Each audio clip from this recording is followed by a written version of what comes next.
ಸಖತ್ ಖಾರ ಬಣ್ಣ ಮತ್ತು ರುಚಿ ಆಚಿ ಚಿಲ್ಲಿ ಪೌಡರ್. ರೆಟ್ರೋ ಸ್ಟೈಲಲ್ಲಿದ್ದರೂ ಕೂಡ ಇದು ಒಂದು ಡಿಫ್ರೆಂಟ್ ಆಗಿರುವಂಥ ಸ್ಟೋರಿನ ಹೇಳಕ್ಕೆ ಹೊರಟಿದ್ದೀರಿ. ಆ್ಯಕ್ಷನ್ ಎಲ್ಲ ಯಾವ ರೀತಿ ನಿರೀಕ್ಷೆ ಮಾಡ್ಬೋದು ಸಂಜಿತ್ ಅವ್ರ ಕಡೆಯಿಂದ? ಸೊ ಆ್ಯಕ್ಷನ್ ಬಂದ್ಬಿಟ್ಟು ಆ್ಯಕ್ಚುಲಿ ನಮ್ಮ ಇದರಲ್ಲಿ 3 ಆ್ಯಕ್ಷನ್ ಸೀಕ್ವೆನ್ಸ್ ಬರುತ್ತೆ ಇದರಲ್ಲಿ. ಒಂದೊಂದೂ ಬೇರೆ ಬೇರೆ ಥರ ಇದೆ, ಬೇರೆ ಬೇರೆ ಲೊಕೇಶನ್ಸ್, ಬೇರೆ ಬೇರೆ ಸ್ಟೈಲಲ್ಲೇ ಇದೆ ಅದಷ್ಟು. ಬಟ್ ಅದೊಂಥರ ಚಾಲೆಂಜಾಗಿತ್ತು. ಅಂದರೆ first cinema first fight sequence ಮಾಡ್ತಾ ಇರುವಾಗ ಅದು ಬೇರೆ ನನ್ನ ಮೊದಲನೇ ಫೈಟ್ ಬಂದ್ಬಿಟ್ಟು ರವಿ ವರ್ಮಾ ಮಾಸ್ಟರ್ ಜೊತೆ ಸಿಕ್ಕಾಬಿಟ್ಟೆ ರುಬ್ಬಾಕ್ಬಿಟ್ರು. ಬಟ್ ನಮಗೇನಂದರೆ ಸ್ಕ್ರೀನ್ ಮೇಲೆ ನೋಡಿದಾಗ ನಮಗೆ ಅನ್ಸ್ಬಿಡುತ್ತೆ ಓಕೆ ಅದು ಎಷ್ಟೇ ಒದ್ದೆ ಬೀಳಲಿ ಇಟ್ಸ್ ವರ್ತ್ ಇಟ್, ಅಂದರೆ ಸ್ಕ್ರೀನಿಗೆ ವರ್ತ್ ಇದು ಅಂತ.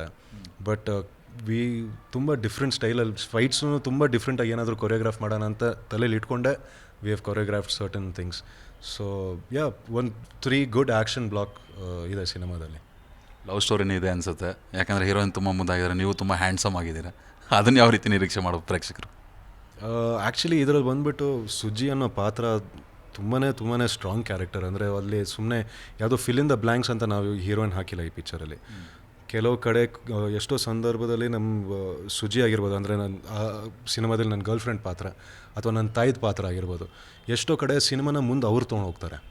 ಇಟ್ ಈಸ್ ನಾಟ್ ಓನ್ಲಿ ಪಚ್ಚ ಪಚ್ಚ ಪಚ್ಚ ಅಂತ ಬರೋಲ್ಲ ಅಲ್ಲಿ. ಎಷ್ಟೋ ಹುಕ್ ಪಾಯಿಂಟ್ಸಲ್ಲಿ ಸ್ಕ್ರಿಪ್ಟಲ್ಲಿ ತಾಯಿ ಮುಂದೆ ತೊಗೊಂಡೋಗುತ್ತೆ ಕಥೆನ. ಎಷ್ಟೋ ಇದರಲ್ಲಿ ಸುಜಿ ತೊಗೊಂಡೋಗ್ತಾರೆ ಕಥೆನ ಮುಂದೆನ. So they are very strong female characters in the cinema. So that ಅಂದರೆ ಆ್ಯಂಡ್ ಪ್ಲಸ್ ಆ ಲವ್ ಆಗಿರ್ಬೋದು, ಆ ಒಂದು ಮಾಂಟಾಜಸ್ ಆಗಿರ್ಬೋದು, ಪ್ಲಸ್ ಈ ಸಾಂಗ್ ಮೂಲಕ ನೋಡಿರ್ತಾರೆ ಈಗ ಜನ. ತುಂಬ ಚೆನ್ನಾಗಿ ಕೂಡಿ ಬಂತು, ಅಂದರೆ ಇಡೀ ಕಥೆಗೆ ತುಂಬ ಚೆನ್ನಾಗಿ ಕೂಡಿ ಬಂತದು. ಮಯೂರ್ ಪಟೇಲ್ ಅವರಿದ್ದಾರೆ, ಭಾವನಾ ಅವರಿದ್ದಾರೆ. ಸಿನಿಮಾಗೆ ಎಲ್ಲ ಪಾತ್ರಗಳು ನೀವೇ ಹೇಳಿದಾಗೆ ತುಂಬ ಇಂಪಾರ್ಟೆನ್ಸ್ ಇದೆ ಪ್ರತಿ ಪಾತ್ರಕ್ಕೂ ಅಂತ. ಅವ್ರ ಪಾತ್ರದ ಬಗ್ಗೆ ಹೇಳೋದಾದ್ರೆ? ಸೊ ನಮ್ಮದ್ರಲ್ಲಿ ಮಯೂರ್ ಅವ್ರ ಕ್ಯಾರೆಕ್ಟರ್ ಬಂದ್ಬಿಟ್ಟು ನನ್ನ ಅಣ್ಣನ ಕ್ಯಾರೆಕ್ಟರ್ ಇದರಲ್ಲಿ. ಸೊ ಆ್ಯಕ್ಚುಲಿ ಹಂಗೆ ನೋಡೋಕೆ ಹೋದರೆ ನಾನು ಮೋಸ್ಟ್ ಜೂನಿಯರ್ ಇದು ಸೆಟ್ಟಲ್ಲಿ, ಮೋಸ್ಟ್ ಜೂನಿಯರ್, ಇನ್ಕ್ಲೂಡಿಂಗ್ ಕಾಜಲ್ಲೇ ಕಂಪೇರ್ ಮಾಡಿದ್ರೂ ಜೂನಿಯರೇ ನಾನು ಇದರಲ್ಲಿ. ಸೊ ತುಂಬಾ ಕಲ್ತಿದ್ದೀನಿ ಅವರಿಂದ. And it was a great experience. ಯಾಕಂದರೆ ಇವರೆಲ್ಲ ಆಲ್ಮೋಸ್ಟ್ ಒಂದು 20-25 ವರ್ಷ 30 ವರ್ಷ ಸಿನಿಮಾ ಮಾಡ್ಕೊಂಡು ಬಂದಿರೋರು. ಸೊ ತುಂಬಾ ಕಲಿಯೋದಿತ್ತು. ಅಂದರೆ ಈಗ ಕ್ಯಾಮ್ರಾ ಇಲ್ಲ ಅಂದ್ರೂ ಅವ್ರು ಬಂದು ನಿಂತ್ಕೊಂಡು ಡೈಲಾಗ್ ಹೇಳೋದು ತುಂಬಾ ಸಪೋರ್ಟ್ ಮಾಡಿದ್ರು ನನಗೂ.